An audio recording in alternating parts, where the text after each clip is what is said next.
Hello friend, welcome to my second channel. इस channel पर मैं लेके आया हूँ आपके लिए एजुकेशनल वीडियो। इस वीडियो में मैं करने वाला हूँ ग्रीन ओलंपियाड के क्वेश्चंस, जिसकी आप प्रैक्टिस कर सकते हैं ग्रीन ओलंपियाड की प्रिपरेशन के। चलिए स्टार्ट कर लेते हैं। इस वीडियो में बेसिकली हमारा थीम होगा ग्रीन स्किल, यानी ग्रीन स्किल पर किस टाइप के क्वेश्चन आपके लिए फ्रेम किए जाएंगे, वो सारे क्वेश्चन हम लोग इसके अंदर डिस्कस करने वाले हैं।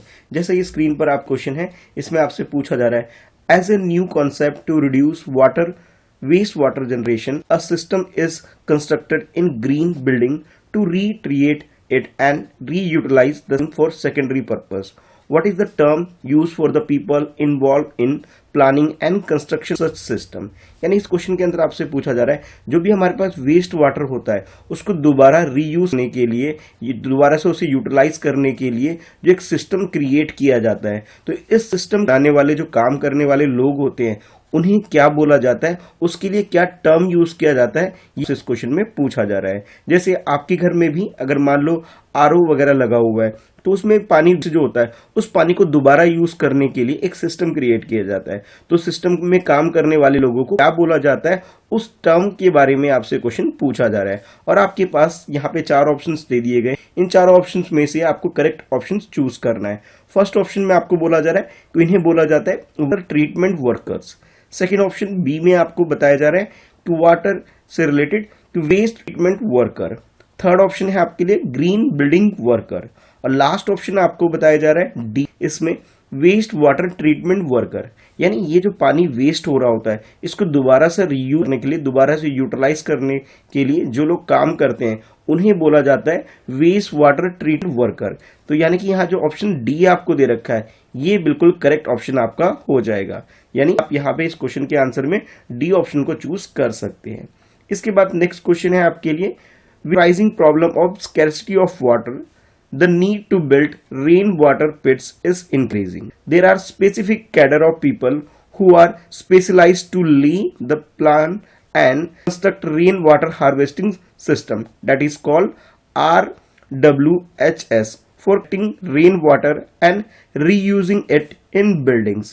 What are these people called? देखिए, जिस तरह से इस क्वेश्चन में आपको एक प्रॉब्लम बताई गई है कि आज के टाइम पे पानी की जो कमी है ये खास तौर पर फेस की जाती है, और इसको ध्यान में रखते हुए लोगों ने अब जो बिल्डिंग है उस हिसाब से बनाना स्टार्ट कर दिया है कि उसे जो बारिश का पानी है, रेन वाटर जो है उसे सेव कर सके, उसके लिए हार्वेस्टिंग सिस्टम क्रिएट कर लग गए, जिसे शॉर्ट में RWHS भी बोला जाता है। जहां पे जो रेन वाटर होता है इसे स्टोर कर लिया जाता है और उसे दोबारा से रीयूज किया जाता है बिल्डिंग में एक पर्टिकुलर जगह पे स्टोर करने के बाद। जो लोग इस तरह के काम करते हैं, यानी कि ये जो स्पेसिफिक कैडर है लोगों का जो इस सिस्टम में काम करते हैं, उन्हें क्या बोला जाता है उसके बारे में क्वेश्चन पूछा जा रहा है।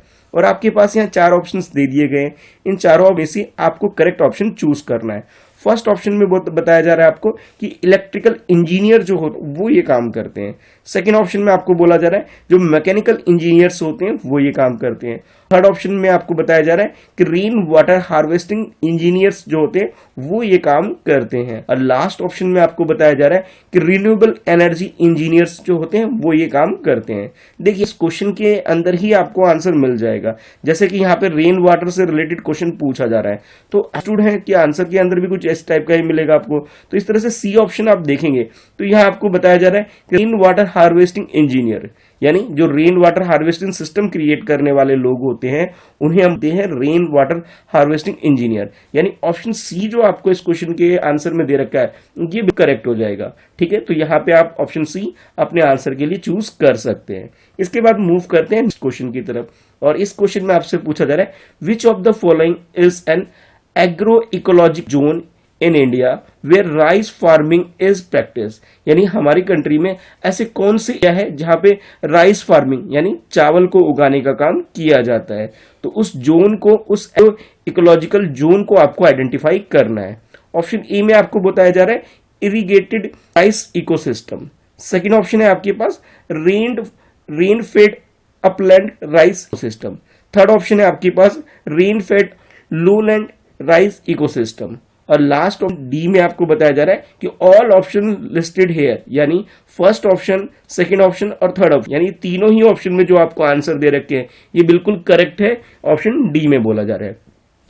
हमारी कंट्री में जो नॉर्दर्न एरिया है, नॉर्दर्न एरिया में जहां पे बारिश अच्छे से होती है, उन सारी जगह राइस वगैरह बहुत ज्यादा उगाया जाता है। तो जैसे यहाँ पे ऑप्शन में आपको दे रखा है कि जहां इरिगेटेड राइस इकोसिस्टम है, यहाँ पे भी राइस का क्रॉपिंग यानी फार्मिंग होती रहती है, और जहां पे अपलैंड है यानी ऊंची जगह पे बारिश वगैरह ज्यादा होती है तो वहां पे भी राइस की फार्मिंग होती है। और फिर लोलैंड एरिया जहां पे नीचे वाला है, जहां पे भी बारिश ज्यादा होती है, वहां पे भी राइस की फार्मिंग होती है। यानी ये तीनों ऑप्शन जो आपको दे रखे, ये तीनों ऑप्शन एग्रो इकोलॉजिकल जोन है जहां पे राइस फार्मिंग हमारी कंट्री में होती है। तो इसे आप जो आंसर चूज करेंगे इसका डी ऑप्शन चूज कर लेंगे, यानी ये तीनों ही ऑप्शंस बिल्कुल करेक्ट दे रखे हैं। जैसे यहाँ ऑल ऑप्शंस का जो आंसर दे रखा है आपको फोर्थ डी के अंदर ऑप्शन, तो ये आप चूज कर सकते हैं अपने आंसर के में। ठीक है, चलिए मूव करते हैं फिर नेक्स्ट क्वेश्चन की तरफ।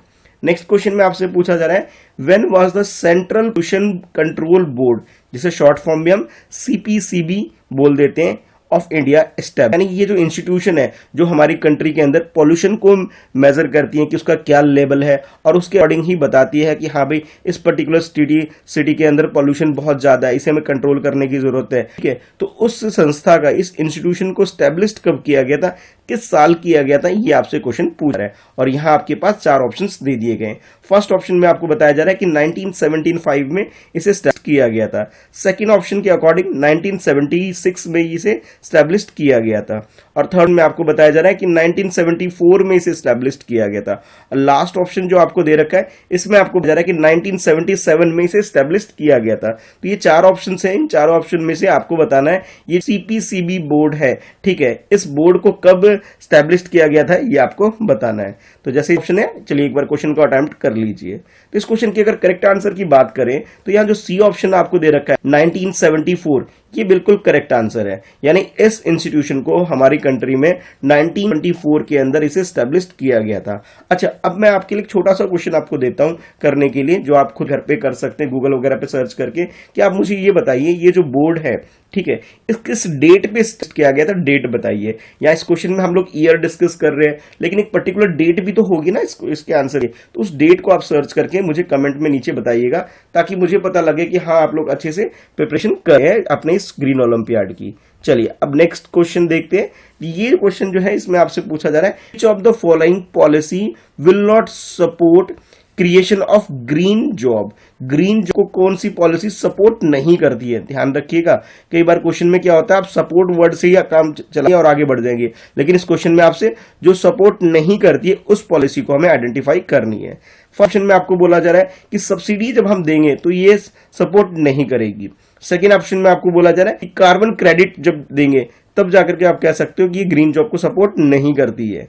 और थर्ड ऑप्शन में बताया जा रहा है कि एनर्जी अल्टरनेटिव्स जो होंगे, ढूंढेंगे अलग तरीके से एनर्जी के लिए, ये ग्रीन जॉब को एक तरह से सपोर्ट नहीं करती है। और लास्ट ऑप्शन जो है डी ऑप्शन, इसके अंदर आपको बताया जा रहा है जो अनट्रेन्ड यंग वर्क फोर्स है, वो जो ट्रेंड नहीं जो बच्चे हैं जो जॉब में आ रहे हैं, युवा पीढ़ी, वो लोग हैं जॉब को सपोर्ट नहीं कर पाएंगे।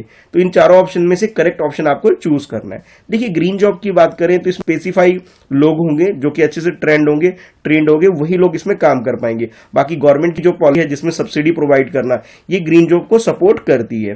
कार्बन क्रेडिट भी सपोर्ट करती है। एनर्जी अल्टरनेटिव, यानी कि जैसे आप पेट्रोल से गाड़ी चल रही है, सीएनजी से चल रही है, आप कोई नया ऑप्शन चूज कर लोगे, जैसे सोलर से गाड़ी चलाने लग जाओ, तो इस तरह से ग्रीन जॉब के लिए ये क्या कर रही है, ये सपोर्ट कर रही है। लेकिन जो फोर्थ ऑप्शन है आपके पास, जहां पे ये बताया कि अनट्रेंड, जो कि ट्रेंड नहीं है, पढ़े लिखे नहीं है, ट्रेंड नहीं है, ऐसे यंग वर्क फोर्स है, ये सपोर्ट करेगी, ये बिल्कुल नहीं करेगी। बल्कि आज की जो युवा पीढ़ी है, अगर वो ट्रेंड होंगे, पढ़े लिखे होंगे, एजुकेटेड होंगे, स्किल्ड होंगे, तो वो क्या करेंगे, ग्रीन जॉब को सपोर्ट कर पाएंगे। तो फोर्थ ऑप्शन जो है डी, ये हमारा करेक्ट आंसर हो जाएगा, क्योंकि इस क्वेश्चन में ही आपसे पूछा गया जो सपोर्ट नहीं करेंगे उसे चूज करिए। तो यहाँ जो डी है ये बिल्कुल सही आंसर हो जाएगा। बल्कि अगर मैं यूं कहूं ट्रेंड यंग वर्कफोर्स होगी तो वो सपोर्ट करती, लेकिन यहाँ पे क्या दिया गया है आपको, अनट्रेंड दिया गया है, जो ट्रेंड नहीं है। ठीक है, तो इस चीज का ध्यान रखना है क्वेश्चन को पढ़ते टाइम। तो यहाँ पे करेक्ट आंसर जो आपका ऑप्शन डी हो जाएगा। अब आप लोग मुझे कमेंट करके बताइए कि आपने कितने क्वेश्चंस के आंसर बिल्कुल सही कर। ठीक है, वीडियो अच्छी लग रही है तो वीडियो को लाइक जरूर करिएगा ताकि मैं आपके लिए ऐसी और वीडियो लेकर आ सकूं। चैनल शेट प्रिपरेशन को, जो कि मेरा मेन चैनल है, उसे सब्सक्राइब कर लीजिएगा और बेल आइकन प्रेस करिएगा ताकि वीडियो की नोटिफिकेशन आप रिसीव कर सके। और मेरा ये जो सेकंड चैनल है जो मेरे नाम से ही है, मिस्टर कृष्णा शाह, इस चैनल सब्सक्राइब कर लीजिए ताकि जब भी मैं वीडियो अपलोड करूं इस चैनल पर तो आपके पास नोटिफिकेशन आ सके। ठीक है, चलिए फिर नेक्स्ट वीडियो में। आज की इस वीडियो में इतना ही है। Thanks for watching, bye bye.